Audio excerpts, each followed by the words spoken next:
मैं हॉस्पिटल के waiting area में अपने पति के साथ बैठी थी और बेहद परेशान थी। मेरा पति मुझे घूर घूर कर देख रहा था। मैंने उस पर एक नज़र डालकर फौरन नज़र हटा ली। मुझे वहाँ पर बहुत बेचैनी सी महसूस हो रही थी। जब से मैंने ये सुना था कि इस अस्पताल में गायनेकोलॉजिस्ट एक मेल डॉक्टर है, मैं कैसे किसी मर्द से ऐसा इलाज करवा सकती थी। मैं इसी उलझन में शिकार थी कि ना जाने वो मुझे कैसे कैसे सवाल करेगा और मैं उसे कैसे जवाब दे पाऊंगी। मैंने अपने पति से कहा भी था कि वो मेरा इलाज किसी लेडी डॉक्टर से करवा दे, लेकिन वो कहने लगा कि मैंने सुना है इस डॉक्टर के हाथ में जादू है। इसने आज तक जितनी भी औरतों का इलाज किया है, एक बार भी उसे नाकामी नहीं हुई। लेकिन मैं तो बहुत परेशान थी। मैं अपनी इसी उलझन में उलझी हुई थी कि तभी नर्स वेटिंग रूम में आई और कहने लगी, विनोद और प्रिया कौन है। मेरा पति कहने लगा, ये मेरी पत्नी प्रिया है और मैं मिस्टर विनोद त्रिपाठी हूँ। मैंने विनोद का हाथ पकड़ लिया, लेकिन नर्स ने कहा कि डॉक्टर सिर्फ पेशेंट को ही चेक करता है, पेशेंट के साथ किसी को भी अंदर जाने की अनुमति नहीं है। यह सुनकर तो मैं और भी ज़्यादा नर्वस होने लगी थी। मैं चाहती थी कि विनोद मेरे साथ डॉक्टर के पास जाएं। विनोद ने मुझसे अपना हाथ छुड़वाया और मुझे समझाने लगे कि जाओ और डॉक्टर की हर बात को ध्यान से सुनना और उसे सही सही जवाब देना। घबराने की कोई ज़रूरत नहीं है। लेकिन मैं बहुत परेशान थी। जो बात मैं एक लेडी डॉक्टर से कर सकती थी, किसी भी मेल से नहीं कर सकती थी। मुझे तो ये समझ नहीं आ रहा था कि आखिर गायनेकोलॉजिस्ट के तौर पर किसी मेल का औरतों का इलाज करना कहाँ तक सही है। हालांकि बड़े बड़े शहरों में ये बातें गलत नहीं समझी जाती, लेकिन मैं गांव से संबंध रखती थी। लेकिन अब शादी के बाद विनोद के साथ शहर में रहने लगी थी। मैं उस नर्स के साथ डॉक्टर के रूम तक पहुंच चुकी थी। नर्स मुझे डॉक्टर के रूम के अंदर ले गई। सामने डॉक्टर को देखकर मैं कुछ हैरान सी हुई थी। इसके बारे में मेरे पति ने कहा था कि वह व्यक्ति अनुभवी डॉक्टर है।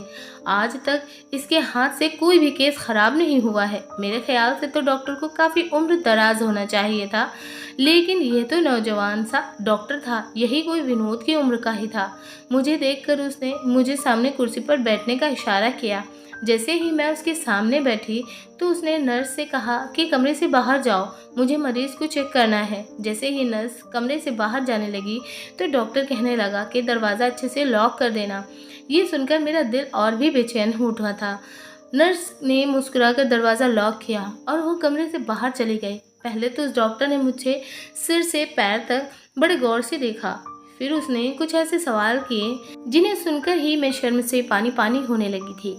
कहने लगा, शादी को कितने साल हो गए हैं? मैंने कहा 5। फिर पूछने लगा, पति से संबंध बनाते समय सहज रहती हो या असहज? मुझे समझ नहीं आ रहा था कि मैं सवाल का क्या जवाब दूं। शर्म की वजह से मेरी नज़र झुक गई थी। डॉक्टर ने अगला सवाल किया, गर्भ धारण करने के लिए कब से दवाइयों का इस्तेमाल कर रही हो? मैंने कहा, पिछले 1 साल से। तो डॉक्टर ने कहा, कैसे पहले तुम कभी उम्मीद से हुई हो? मैंने कहा कि शादी के 1 साल बाद ही मैं उम्मीद से हो गई थी, लेकिन मैं उस बच्चे को जन्म नहीं दे पाई थी क्योंकि वो बच्चा जन्म लेने से पहले ही मैंने जानबूझकर उससे सच छुपाया था। मैं डॉक्टर को नहीं बता सकती थी कि मेरा पहला बच्चा दुनिया में आने से पहले ही कैसे मेरे पेट में मार दिया गया था। मेरी बात सुनकर वो कहने लगा, अच्छा ठीक है। फिर थोड़ी देर बाद बोला कि आप सामने बेड पर लेट जाएं, मैं आपका चेकअप करना चाहता हूँ। मैंने कहा कि मैं यूँ आपसे चेकअप नहीं करवा सकती। मेरी बात सुनकर कुछ देर तो वो मुझे देखता रहा और फिर मुस्कुराने लगा और कहने लगा, क्यों, क्या हुआ? आप नहीं जानती थी कि आप एक मेल डॉक्टर से अपना इलाज करवाने आई हैं? मुझे लगा जैसे उसके शब्दों में तंज था। मैंने कहा कि आपके यहाँ पर एक लेडी डॉक्टर को भी रखना चाहिए था। वो कहने लगा कि अब आप मुझे सिखाएंगी कि मुझे अपने मरीज़ों को कैसे देखना है और कैसे नहीं, और मुझे क्या करना चाहिए और क्या नहीं। वो कहने लगा, यहाँ आने वाली हर औरत का मैं ही चेकअप करता हूँ। उनमें से तो कभी किसी ने कोई एतराज़ नहीं किया। अगर आपको इतना ही एतराज़ था तो आपको यहाँ आना ही नहीं चाहिए था। आप बेकार में मेरा टाइम ख़राब कर रही हैं।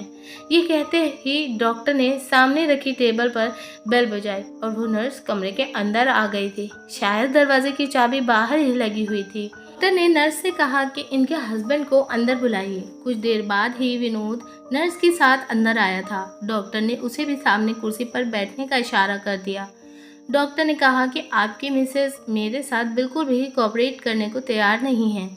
ये कह रही हैं कि मुझे यहाँ पर एक लेडी डॉक्टर रखनी चाहिए थी। देखिए, अगर आपने मुझे इलाज नहीं करवाना था तो मेरा टाइम वेस्ट करने की क्या ज़रूरत थी। यह सुनकर विनोद ने मुझे गुस्से की नज़रों से देखा था। डॉक्टर कहने लगा कि आप इनको साथ वापस ले जा सकते हैं। पहले आप अपनी पत्नी का मन बनाएं कि उसे अपना इलाज मुझसे करवाना है या नहीं। जब ये इलाज करवाने को तैयार हो जाएं तो फिर आप लेकर आ सकते हैं। यह सुनकर विनोद ने मुझे गुस्से से उठने का इशारा किया। मैं खामोशी से नज़रें झुकाए कमरे से बाहर निकल गई। वापस के पूरे रास्ते ड्राइव करते हुए विनोद मुझे यही सुनाता जा रहा था कि पिछले 4 सालों से मैं तुम्हारा बहुत इलाज करवा चुका हूँ, लेकिन तुम प्रेग्नेंट नहीं हो पा रही हो। इस डॉक्टर की गारंटी है कि इसके इलाज से औलाद गारंटी से होती है और केस कभी भी ख़राब नहीं होता है, इसलिए मैं तुम्हें यहाँ लेकर आया था। लेकिन तुम्हारे तो नखरे शुरू हो गए हैं। आखिर चाहती क्या हो तुम? देखो, अगर तुम्हारी यही हरकतें रहीं तो मैं तुम्हें ज़्यादा दिन बर्दाश्त नहीं करूँगा। मैं तुम्हें अपनी ज़िंदगी से निकाल दूँगा। मुझे हर सूरत में अपने ख़ानदान के लिए वारिस चाहिए और तुम जानती हो कि मुझे एक बच्चे की सख्त ज़रूरत है। मुझे इसी साल अपनी खुद की औलाद चाहिए। विनोद के मुंह से ये बातें सुनकर मैंने तड़प कर विनोद की तरफ देखा। मैंने कहा, विनोद, शादी के कुछ ही महीने बाद में उम्मीद से हो गई थी। उस वक्त आपने मेरे साथ वो जुल्म क्यों किया? आपने क्यों मेरा ऑपरेशन करवाया? सारी खराबी इसी वजह से हुई है। अगर मैं बच्चे को जन्म नहीं दे पा रही हूँ तो इसमें आपकी गलती है, मेरी नहीं। और अब आप चाहते हैं कि मेरा इलाज एक मेल डॉक्टर करे। मैं तो आज गुस्से से जैसे फट पड़ी थी।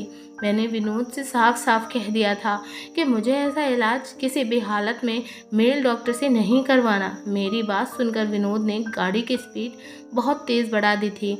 मेरा दिल पहले से ही डरा हुआ था। मैं जानती थी कि वो गुस्से में ऐसा कर रहा है, इसलिए मैं खामोश हो गई और खिड़की से बाहर देखने लगी। मुझे डर भी लग रहा था क्योंकि वो बहुत तेज़ गाड़ी चला रहा था। लेकिन अगर मैं उसे ये कहती कि मैं डर रही हूँ, वो गाड़ी की स्पीड स्लो कर ले तो वो और भी ज़्यादा बढ़ा देता। वो ऐसा ही था, ज़िद्दी। इन 5 सालों में मैं उसे अच्छी तरह से जान गई थी। मेरा किसी बात पर ऐतराज़ उठाना विनोद को गुस्सा दिला देता था और गुस्से में वह पागल हो जाता था और फिर उसे कुछ भी नज़र नहीं आता और मैं विनोद का गुस्सा सहने के लिए मजबूर थी। इसके अलावा मेरे पास कोई दूसरा रास्ता नहीं था। मैं एक बहुत ही गरीब परिवार से थी। वैसे तो मैं अपने माँ बाप की इकलौती औलाद थी, लेकिन बच्चे का जो लाड प्यार होता है वो मुझे नहीं मिला था। लाड प्यार बच्चों को तभी मिलता है जब घर में खुशहाली होती है। हमारे घर में तो हमेशा गरीबी ही देखी थी। जब मैं बहुत छोटी थी तो पापा का एक्सीडेंट हुआ था और उनके दोनों पैर उस एक्सीडेंट में चले गए थे। तब से मेरी माँ दूसरों के घरों में काम करती थी और तभी घर में चूल्हा जलता था। पापा के अंदर ज़िंदगी जीने की उमंग ख़त्म हो चुकी थी। वो चारपाई पर पड़े अंदर ही अंदर कुढ़ते रहते थे और जब मैं 12 साल की हुई थी तो पापा इस दुनिया को अलविदा कहकर जा चुके थे। मेरी माँ तो लोगों के घरों में काम करती थी और मुझे पाल रही थी। 5वीं क्लास के बाद ही मैंने पढ़ाई छोड़ दी थी क्योंकि मुझे पढ़ाई में कोई दिलचस्पी नहीं थी। हालांकि मेरी माँ ने एड़ी चोटी का जोर लगा दिया था कि मैं पढ़ लिख कर अपने पैरों पर खड़ी हो जाऊँ, लेकिन मेरा मन पढ़ाई में बिल्कुल भी नहीं लगता था। घर अपना था इसलिए इतनी ज़्यादा दिक्कत नहीं होती थी। मम्मी को जो भी पैसे मिलते थे जैसे तैसे करके वो मेरी फ़ीस भी भर देती थी और आगे भी मुझे पढ़ाना चाहती थी। वो मुझे समझाती थी कि पढ़ाई के बिना ज़िंदगी कुछ भी नहीं है। माँ ने कहा कि मेरी तो जैसे तैसे कट गई है, लेकिन मैं तुम्हें खुशहाल ज़िंदगी देना चाहती हूँ। पढ़ लिख जाओगी तो अपने पैरों पर खड़ी हो जाओगी और किसी की मोहताज नहीं रहोगी। लेकिन मैंने कभी भी पढ़ाई में दिल नहीं लगाया। माँ के काम पर जाने के बाद मैं भी अपनी सहेलियों के साथ घूमने फिरने निकल जाया करती थी। अब माँ ने मुझे पढ़ाई के लिए कहना भी बंद कर दिया था क्योंकि वो भी समझ चुकी थी कि अब मैं पढ़ाई नहीं करूँगी। अब ज़िंदगी यूं ही गुजरने लगी थी और मैं 26 साल की हो चुकी थी। मम्मी की एक सहेली थी जो अब शादी के बाद शहर में रहने लगी थी। मम्मी की सहेली का मायका हमारे ही गाँव में था। एक बार जब वो अपने मायके आई तो मम्मी से भी मिलने आई और वो अपने इकलौते बेटे विनोद के लिए मुझे पसंद कर गई। हालांकि मेरी माँ ने उनसे कह दिया था कि हमारे पास देने के लिए कुछ भी नहीं है, लेकिन मम्मी की सहेली को मैं बहुत ज़्यादा पसंद आ गई थी और फिर कुछ वो मम्मी का बोझ भी हल्का करना चाहती थी, क्योंकि मम्मी अब बीमार रहने लगी थी। इसलिए अपने बेटे विनोद के साथ मेरी शादी कर दी। मेरी शादी को 5 महीने ही गुजरे थे कि मेरी माँ इस दुनिया से चली गई। मैं ख्यालों के भंवर से एकदम से चौंक कर निकली थी, क्योंकि गाड़ी घर के सामने बड़े जोर की ब्रेक लगने पर रुकी थी। मेरा सर सामने डैशबोर्ड से टकराते टकराते बचा था। मेरे उतरने से पहले ही विनोद गाड़ी से उतरा और गाड़ी का दरवाज़ा बड़े जोर से बंद कर दिया और घर के दरवाजे का ताला खोलने लगा। ये देखकर मैं समझ गई थी कि आज फिर मेरी शामत आने वाली है। मुझे तो ये इंसान कोई दिमागी मरीज लगता था। जब से मेरी शादी हुई थी मुझे ज़िंदगी में कोई खुशी नसीब नहीं हुई थी। मुझे यह बात समझ ही नहीं आती थी कि कब कोई बात इस इंसान के मिजाज के खिलाफ हो जाएगी और ये मेरी ज़िंदगी को नर्क बनाकर रख देगा। जैसे ही मैं घर के अंदर दाखिल हुई, उसने मुझे बाजू से दबोचकर पकड़ा और घसीटने के अंदाज में कमरे में ले गया। मुझे बेड पर लाकर पटक दिया और कहने लगा, बहुत ज़्यादा जुबान चलानी आ गई है तुम्हें मेरे सामने। यह बात तुम अच्छी तरह से जानती हो, फिर भी आज माफ़ कर रहा हूँ। आगे से मेरे सामने तमीज़ के साथ पेश आना। और एक बात मेरी कान खोलकर सुन लो, मैं कल तुम्हें दोबारा उसी डॉक्टर के पास लेकर जाऊंगा और तुम खामोशी से उससे चेकअप करवाओगी। जिस कदर गुस्से से विनोद मुझसे कह रहा था, मैं जानती थी कि अगर मैंने उसकी बात से इनकार किया तो वो मेरे मुंह पर थप्पड़ों की बारिश कर देगा। वो ऐसे ही था, ज़िद्दी जुनूनी। गुस्से में उसे कुछ भी दिखाई नहीं देता था, इसलिए मैंने भी अपनी ज़ुबान बंद रखी और कुछ भी नहीं कहा। अगले दिन वो मुझे फिर से उसी डॉक्टर के पास दोबारा ले गया। जब मैं उस डॉक्टर के कमरे में गई तो मुझे देखकर वो तंजिया मुस्कुराया था। फिर कहने लगा, बेड पर लेट जाओ। मैं इस बार खामोशी से लेट गई। उसके बाद जब उसने कमरे की लाइट बंद की तो मेरे होश उड़ गए थे। मैं सोचने लगी कि यह कौन सा चेकअप था जो यह लाइट बंद करके मेरे साथ करना चाहते थे। मैंने डॉक्टर से कहा, लाइट क्यों बंद कर दी? वो कहने लगा, मेरे इलाज का यही तरीका है। यह डॉक्टर कहकर मेरे पास आ गया। उस कमरे में हल्की हल्की सी रोशनी थी, वो भी शायद खिड़की से आ रही थी। मेरा दिल बुरी तरह से घबरा रहा था और मेरे दिल की धड़कनें बहुत तेज़ हो गई थी और वो मेरे बहुत करीब आ चुका था। पर फिर उसके बाद जब मेरी शादी विनोद से हुई, वो दोनों माँ बेटे ही थे। विनोद का ना कोई भाई था ना बहन, उसके पापा भी जिंदा नहीं थे। मेरी सास बहुत अच्छी थी, लेकिन विनोद का रवैया मेरे साथ ऐसा था कि कभी आग तो कभी पानी। उसके मिजाज से मैं परेशान होकर रह गई थी। कभी कभी तो मेरी बड़ी से बड़ी बात को भी नज़रअंदाज कर जाता और कभी कभी ज़रा सी बात पर भी लड़ने झगड़ने लगता था। जब तक मेरी सास जिंदा थी वो विनोद से मेरी खातिर लड़ जाती थी। कहती थी, क्यों तुम उस बेचारी के पीछे पड़े रहते हो? वो तो तुम्हारे सामने बात भी नहीं करती। खुद में थोड़ा बदलाव लाओ। गुस्सा और झगड़ा अच्छी बात नहीं होती है। शादी को 1 महीना गुजर गया था और मैं 1 महीने में ही मैं चिराग से तंग आ चुकी थी। इस 1 महीने में कई बार मैंने विनती करते करते रोते हुए विनोद को मनाया था। ज़रा सी बात पर वो नाराज़ हो जाता और जब तक मैं उसके सामने रोते हुए हाथ जोड़कर माफ़ी नहीं मांगती वो बिल्कुल भी नहीं मानता था। 1-2 बार वो मुझ पर हाथ भी उठा चुका था। छोटी छोटी बातों पर ही वो इतना ज़्यादा गुस्सा हो जाता था कि मेरे ऊपर हाथ उठा देता था। कभी कहता था कि तुम शर्ट को सही तरीके से प्रेस नहीं करती हो, तो कभी कहता कि तुम चाय अच्छी नहीं बनाती हो। हालांकि मैं अपनी तरफ से पूरी कोशिश करती थी कि जैसा उसे पसंद है मैं वैसे ही काम करूं, लेकिन वो किसी तरह से भी राज़ी नहीं होता था। शादी के कुछ महीनों बाद ही जब मैं पहली बार उम्मीद से हुई तो जो हाल मेरा विनोद ने किया था, सुनने वाले की शायद आत्मा तक कांप उठे। उन दिनों मैं काफ़ी कमज़ोर हो गई थी, इसलिए मेरी सास मुझे करीबी क्लिनिक पर ले गई। मेरे डॉक्टर ने मेरे 1-2 टेस्ट करवाए और यह खुशखबरी सुना दी कि मैं उम्मीद से हूँ। मैं भी खबर सुनकर बहुत खुश हो गई थी कि हो सकता है कि जब यह खबर विनोद को मालूम हो तो वो सुधर जाए और मेरा ख्याल रखने लगे। लेकिन यह मेरी एक गलतफहमी थी। जैसे ही मेरी सास ने विनोद को यह खबर सुनाई तो वो एकदम ही वो गुमसुम सा हो गया था और आंखें गुस्से से लाल होने लगी थी। मुझे लगता था जैसे वो अपने आप में गुस्सा बर्दाश्त कर रहा है, अंदर ही अंदर गुस्से को पी रहा है। ये देखकर मैं बुरी तरीके से डर गई थी। मुझे समझ नहीं आ रहा था कि उसे यह खबर सुनकर गुस्सा क्यों आया है। यह तो खुशी की बात थी। रात को जब मैं कमरे में आई तो वो बहुत सारी सिगरेट पी रहा था। पूरा कमरा धुएं से भरा पड़ा था। मैंने टेबल पर देखा तो एश ट्रे सिगरेट के बुझे हुए टुकड़ों से भरी पड़ी थी।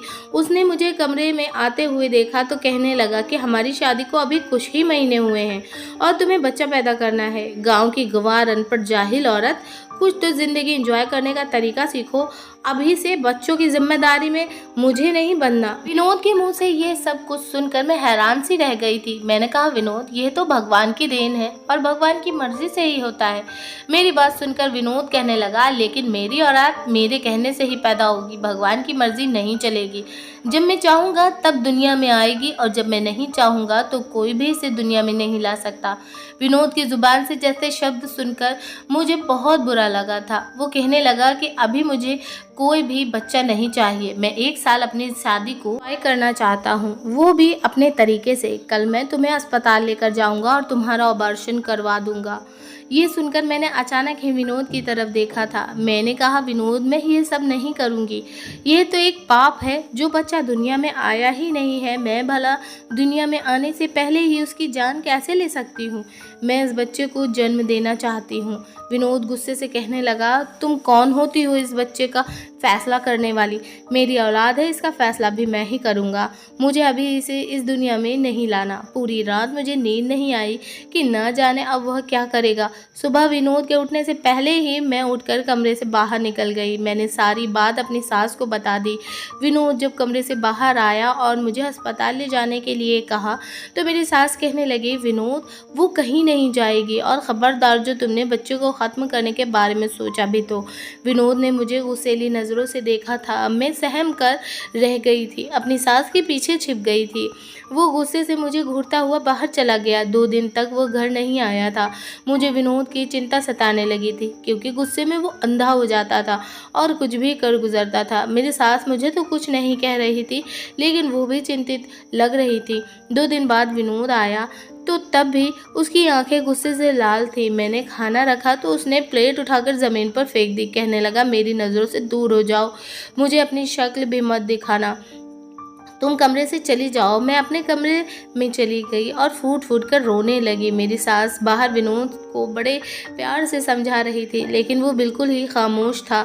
मैं जानती थी कि उसकी खामोशी का मतलब क्या है। मैं सोच चुकी थी कि मैं अब उसकी बात पर कोई एतराज़ नहीं करूँगी। उसकी औलाद है, चाहे ज़िंदा रखे या मार डाले। मुझे ज़िंदगी विनोद के साथ गुजारनी है तो फिर मैं विनोद के साथ लड़ झगड़ कर ज़िंदगी नहीं गुजार सकती। ऐसे ही विनोद कमरे में आया। इससे पहले कि मैं उसे यह सब कुछ कह पाती, वो जो चाहता है कर ले, लेकिन उसने तो मेरी बात ही नहीं सुनी। उसने मेरा बाजू पकड़ा और मुझे ज़मीन पर धक्का दे दिया और फिर मेरे पेट पर ज़ोर ज़ोर से लाते मारने लगा। मैं चीखती रही, चिल्लाती रही। कहने लगा कि मैं बहुत आसानी से इस झंझट को ख़त्म करवाना चाहता था, लेकिन तुम भूल गई थी कि तुम मुझसे ज़िद करोगी तो तुम्हारा यही हाल होगा। अब मैं ऐसे ही इस झंझट को ख़त्म कर दूंगा। मेरी चीखों से पूरा कमरा दहल उठा था और मेरी चीख को सुनकर मेरी सास भी परेशान हो उठी थी और रो रो कर दरवाज़ा बजा रही थी। विनोद से विनती कर रही थी कि विनोद, प्लीज़ दरवाज़ा खोल दो, यह जुल्म मत करो। लेकिन विनोद ने कमरे का दरवाज़ा नहीं खोला और उसने मुझे इतना मारा कि मैं बिल्कुल बेजान हो चुकी थी। मेरी चीख इतनी तेज़ थी कि आसपास के कई घर मेरी चीख सुन रहे थे। मेरी सास कमरे के बाहर खड़ी रो रही थी और कमरे का दरवाज़ा बजा रही थी। विनोद से कह रही थी कि विनोद, भगवान के लिए जुल्म मत करो, दरवाज़ा खोलो, ये तुम क्या कर रहे हो। लेकिन विनोद ने दरवाज़ा नहीं खोला जब तक कि उसने मेरे अंदर नन्हे मुन्ने से वजूद को ख़त्म न कर दिया। मेरी आंखों से आंसू बह रहे थे। विनोद ने कमरे का दरवाज़ा खोला और कमरे से बाहर चला गया। मेरी सास दौड़ते हुए मेरे पास आई, लेकिन मेरी हालत देखकर बुरी तरह से घबरा उठी थी। मुझे लग रहा था कि मैं आज ही मर जाऊंगी। मेरी सास विनोद के पास गई और हाथ जोड़कर बोली, भगवान के लिए इसे अस्पताल लेकर चलो।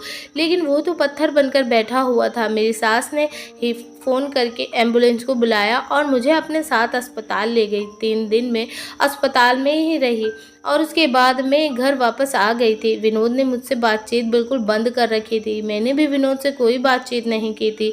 जो कुछ भी विनोद ने मेरे साथ किया था, मेरा दिल चाहता था कि मैं इस पत्थर दिल इंसान की शक्ल भी ना देखूं। आज अपनी गलती पर बुरी तरह से पछता रही थी और एहसास हो रहा था कि मैं अपनी माँ की बात कर कुछ पढ़ लिख जाती तो मुझे ये दिन नहीं देखना पड़ता। मैं इस पत्थर दिल आदमी की शक्ल भी नहीं देखना चाहती थी। इसे छोड़कर मैं कहीं भी कोई छोटी मोटी नौकरी कर लेती और अपनी ज़िंदगी गुजार लेती, लेकिन अब मैं लाचार थी। इस आदमी के टुकड़ों पर पल रही थी। मेरे सर पर हाथ रखने वाला ना मेरा बाप था।